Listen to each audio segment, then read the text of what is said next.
Hi friends, എല്ലാവർക്കും A2Z daily job ന്യൂസിലേക്ക് സ്വാഗതം. എല്ലാ ദിവസവും രാവിലെ 8 മണിക്കായിരിക്കും നമ്മുടെ ജോബ് ന്യൂസുകൾ അപ്ലോഡ് ചെയ്യുന്നത്. അപ്പോൾ എല്ലാ ദിവസവും വരുന്ന താൽക്കാലിക ഒഴിവുകളും കേരള സർക്കാരിൻ്റെ താൽക്കാലിക ഒഴിവുകളും അതുപോലെ തന്നെ പ്രധാനപ്പെട്ട PSCയുടെയും SSCയുടെയും അതുപോലെ RRBയുടെ ഒക്കെ പ്രധാനപ്പെട്ട ന്യൂസുകളുമാണ് നമ്മൾ ഈ വീഡിയോയിൽ ഉൾപ്പെടുത്തിയിരിക്കുന്നത്. അപ്പോൾ നിങ്ങൾക്ക് ഉപകാരപ്പെടുന്ന ഫ്രണ്ട്സുമായി ഷെയർ ചെയ്യുക. തുടർന്നുള്ള എല്ലാ വീഡിയോകളും ലഭിക്കാൻ വേണ്ടി ചാനൽ സബ്സ്ക്രൈബ് ചെയ്യാത്തവർ ഇപ്പോൾ തന്നെ സബ്സ്ക്രൈബ് ചെയ്യുക. അപ്പോൾ ഇന്നത്തെ രാവിലത്തെ എക്സാം മാറ്റി വെച്ചിരുന്നു. അപ്പോൾ അത് രാവിലെ 7:30 ഇതിൽ അപ്ലോഡ് ചെയ്യാത്തത്. കേരള PSCയുടെ എക്സാമാണ് മാറ്റിവെച്ചത്. SSC MTSൻ്റെ എക്സാമിൻ്റെ കാര്യങ്ങളൊന്നും ന്യൂസൊന്നും കിട്ടിയില്ല, അതുകൊണ്ടാണ് അപ്ഡേറ്റ് ചെയ്യാത്തത്. നോക്കാം നമുക്ക് താൽക്കാലിക ഒഴിവുകൾ എന്തെല്ലാമാണ്. കേരള സർക്കാരിൻ്റെ ലൈഫ് മിഷനിലേക്ക് വിവിധ തസ്തികകളിലായിട്ട് ഡെപ്യൂട്ടേഷൻ വ്യവസ്ഥയിലും അതുപോലെ കരാർ നിയമനമായിട്ടും വിളിച്ചിട്ടുണ്ട്. അപ്പോൾ ഇതെല്ലാം നമുക്ക് നോക്കാം. പ്രോഗ്രാം മാനേജർ അഡ്മിനിസ്ട്രേഷൻ എന്ന് പറഞ്ഞ സംസ്ഥാന തലം ഒരു വേക്കൻസിയുള്ള ഡെപ്യൂട്ടേഷൻ നിയമനമാണ്. അപ്പോൾ ബിരുദം ഗസറ്റഡ് റാങ്കിൽ കുറയാത്ത ഉദ്യോഗസ്ഥർ, ബന്ധപ്പെട്ട മേഖലയിൽ 5 വർഷത്തെ പ്രവൃത്തി പരിചയം, വികസന പ്രക്രിയയിൽ പരിചയമുള്ളവർക്ക് മുൻഗണന, സമാന മേഖലയിൽ പ്രവൃത്തി പരിചയം, അഭികാമ്യം. ഇപ്പോൾ ഡെപ്യൂട്ടേഷൻ നിയമനം എന്ന് പറഞ്ഞാൽ സെയിം തസ്തികയിൽ വർക്ക് ചെയ്തിട്ടുള്ളവർക്ക് മാത്രമേ, അല്ലെങ്കിൽ സർക്കാർ തസ്തികയിൽ വർക്ക് ചെയ്തിട്ടുള്ള ആളുകൾക്ക് മാത്രമേ അപേക്ഷിക്കാൻ കഴിയുള്ളൂ. സിവിൽ എഞ്ചിനീയർ കരാർ വ്യവസ്ഥയിൽ തദ്ദേശ സ്വയംഭരണ വകുപ്പിൽ നിന്നോ മറ്റു വകുപ്പുകളിൽ നിന്നോ സൂപ്രണ്ടിംഗ് എഞ്ചിനീയറുടെ പദവിയിൽ കുറയാത്ത വിരമിച്ച വ്യക്തി, കെട്ടിട നിർമ്മാണ മേഖലകളിൽ പ്രവൃത്തി പരിചയമുള്ളവർക്ക് മുൻഗണന. അപ്പോൾ ആരെങ്കിലും നമ്മുടെ വീഡിയോ കാണുന്ന ആളുകൾക്ക് ചിലപ്പോൾ ഇത് ഉപകാരപ്പെടുന്നുണ്ടെങ്കിൽ ജസ്റ്റ് അപ്ലോഡ് ചെയ്തോളൂ. നെക്സ്റ്റ് ഒരു വേക്കൻസി കൂടി നമ്മൾ റിപ്പോർട്ട് ചെയ്തിട്ടുണ്ട്. Multi task or data entry operator തസ്തികയിലേക്ക് ദിവസവേതന അടിസ്ഥാനത്തിൽ അവിടെ തന്നെയാണ് ലൈഫ് മിഷനിൽ തന്നെയാണ് ഒഴിവുള്ളത്. അംഗീകൃത സർവകലാശാല ബിരുദം, DCA തത്തുല്യം, ഇംഗ്ലീഷ് മലയാളം ടൈപ്പ് റൈറ്റിംഗിൽ പ്രാവീണ്യം, 3 വർഷത്തെ പ്രവൃത്തി പരിചയം, അഭികാമ്യം. അപ്പോൾ ശമ്പളം കൊടുത്തിട്ടില്ല, ഒരു വേക്കൻസി ഉള്ളത്. അപ്പോൾ ഈ ഒരു നിശ്ചിത യോഗ്യതകൾ ഉദ്യോഗാർത്ഥികൾ വിശദമായ ബയോഡാറ്റ സഹിതമുള്ള അപേക്ഷകർ 17/8/2019 വൈകുന്നേരം 5 മണിക്ക് മുമ്പായി നേരിട്ടോ തപാൽ മുഖേനയോ ഇമെയിൽ മുഖേനയോ ലൈഫ് മിഷൻ kerala@gmail.com എന്ന ഇമെയിലോ സമർപ്പിക്കേണ്ടതാണ്.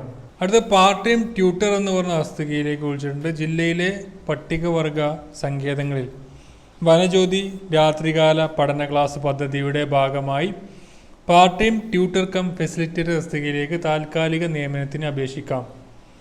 പച്ചമല, കൈത്തോട്, വ്ളാവെട്ടി, മണിതൂക്കി, മൊട്ടമൂട്, കല്ലുംപാറ എന്നീ സങ്കേതങ്ങളിലാണ് ഒഴിവുകൾ. B.Ed TTC യോഗ്യതയുള്ളവർക്ക് 18-നും 35-നും മധ്യ പ്രായമുള്ള പട്ടികവർഗ യുവതി യുവാക്കൾക്ക് അപേക്ഷിക്കാം. മതിയായ യോഗ്യതയുള്ള അപേക്ഷകരുടെ അഭാവത്തിൽ പ്രസ്തുത സങ്കേതങ്ങളിൽ +2, ഡിഗ്രി, PG യോഗ്യതയുള്ള പട്ടികവർഗക്കാരെയും അല്ലാത്ത പക്ഷം തൊട്ടടുത്ത സങ്കേതങ്ങളിൽ മേൽ യോഗ്യതയുള്ളവരെയും പരിഗണിക്കും. താല്പര്യമുള്ളവർ ബയോഡാറ്റ, ജാതി, വിദ്യാഭ്യാസ യോഗ്യതകൾ തെളിയിക്കുന്നതിനുള്ള രേഖകൾ സഹിതം അപേക്ഷിക്കണം. അപേക്ഷകൾ ഓഗസ്റ്റ് 17 വൈകിട്ട് 5-ന് മുമ്പ് നെടുമങ്ങാട് ITDPയിൽ ലഭിക്കണമെന്ന് പ്രൊജക്ട് ഓഫീസർ അറിയിച്ചിട്ടുണ്ട്. കൂടുതൽ വിവരങ്ങൾക്ക് ഫോൺ നമ്പർ 0472-281-255 നമ്പറിൽ ബന്ധപ്പെടാവുന്നതാണ്. സംസ്ഥാനത്തെ അർദ്ധ സർക്കാർ സ്ഥാപനത്തിൽ ETB വിഭാഗത്തിനായി സംവരണം ചെയ്തിട്ടുള്ള റിഗറുടെ ഒരു താൽക്കാലിക ഒഴിവ് നിലവിലുണ്ട്. 2 വർഷം കോൺട്രാക്ട് പീരീഡിലായിരിക്കും നിയമനം. യോഗ്യത 8ാം ക്ലാസ് പാസ്സായിരിക്കണം. ശാരീരികക്ഷമത നെഞ്ചളവ് വികസിപ്പിക്കാതെ 75 സെൻറ്റിമീറ്റർ, വികസിപ്പിച്ച് 80 സെൻറ്റിമീറ്റർ. കാഴ്ച നിറങ്ങളെക്കുറിച്ച് മികച്ച അവബോധം. 2 കണ്ണുകൾക്കും വ്യക്തമായ കാഴ്ച ശക്തി ഉണ്ടായിരിക്കണം. കണ്ണട ധരിക്കുന്നവർ കണ്ണടയുടെ പവർ +2ൽ കൂടാൻ പാടില്ല. കുറഞ്ഞ 2 വർഷം കലാസിയായി പ്രവൃത്തി പരിചയം. സ്ത്രീകളും ഭിന്നശേഷിക്കാരും ഈ ഒരു ഒഴിവിലേക്ക് അർഹരല്ല. മലയാളം എഴുതാനും വായിക്കാനും അറിഞ്ഞിരിക്കണം. പ്രായം 2019 ജനുവരി 1-ന് 18-41. നിയമാനുസൃത വയസ്സുകൾ ഉണ്ടായിരിക്കുന്നതാണ്. ശമ്പള സ്കെയിൽ 15,200. നിശ്ചിത യോഗ്യതയുള്ള ഉദ്യോഗാർത്ഥികൾ അസൽ സർട്ടിഫിക്കറ്റുകളുമായി ഓഗസ്റ്റ് 21-നകം ബന്ധപ്പെട്ട എംപ്ലോയ്മെൻറ്റ് എക്സ്ചേഞ്ചിൽ പേര് രജിസ്റ്റർ ചെയ്യണമെന്ന് പറഞ്ഞിട്ടുണ്ട്. അടുത്ത ഫാർമസിസ്റ്റ് സെയിൽസ് അസിസ്റ്റൻ്റ് ഒഴിവ്. പാലക്കാട് ജില്ലാ ആശുപത്രി പരിസരത്തുള്ള മെഡിക്കെയർസിൻ്റെ നിയന്ത്രണത്തിലുള്ള വിവിധ സ്ഥലങ്ങളിലെ മെഡിക്കൽ ഷോപ്പുകളിൽ ഫാർമസിസ്റ്റ് ഓർ സെയിൽസ് അസിസ്റ്റൻ്റ് ഒഴിവുകൾ. 18-നും 36-നും മധ്യ പ്രായമുള്ളവരാണ് അപേക്ഷകർ. ഫാർമസിസ്റ്റ് ഒഴിവിലേക്ക് സർക്കാർ അംഗീകരിച്ച B.Pharm, D.Pharm യോഗ്യതയും ഫാർമസി കൗൺസിൽ രജിസ്ട്രേഷൻ നിർബന്ധം. സെയിൽസ് അസിസ്റ്റന്റ് ഒഴിവിലേക്ക് +2 വിജയിച്ചവർക്കും അപേക്ഷിക്കാം. 2 തസ്തികകളിലേക്കും കമ്പ്യൂട്ടർ പരിജ്ഞാനം അഭിലഷണീയം.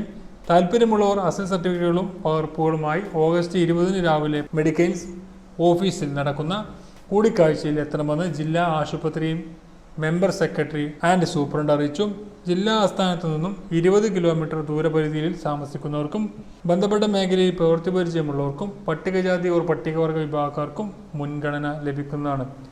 ഫോൺ നമ്പർ 0491-253-7024 എന്ന നമ്പറിൽ ബന്ധപ്പെടാവുന്നതാണ്. ഇന്നത്തെ വീഡിയോയിൽ ഇത്രയും ജോബ് അപ്ഡേറ്റ്സ് ആണ് ഉൾപ്പെടുത്തിയിരിക്കുന്നത്. മാക്സിമം നിങ്ങൾക്ക് ഉപകാരപ്പെട്ട നിങ്ങൾ ഫ്രണ്ട്സുമായി ജസ്റ്റ് ഷെയർ ചെയ്യുക. അതുപോലെ തന്നെ ഈ ചാനൽ സബ്സ്ക്രൈബ് ചെയ്യാത്തവർ തീർച്ചയായും സബ്സ്ക്രൈബ് ചെയ്ത ബെല്ലൈക്കൺ കൂടി എനേബിൾ ചെയ്ത് വെക്കാൻ ശ്രമിക്കാം.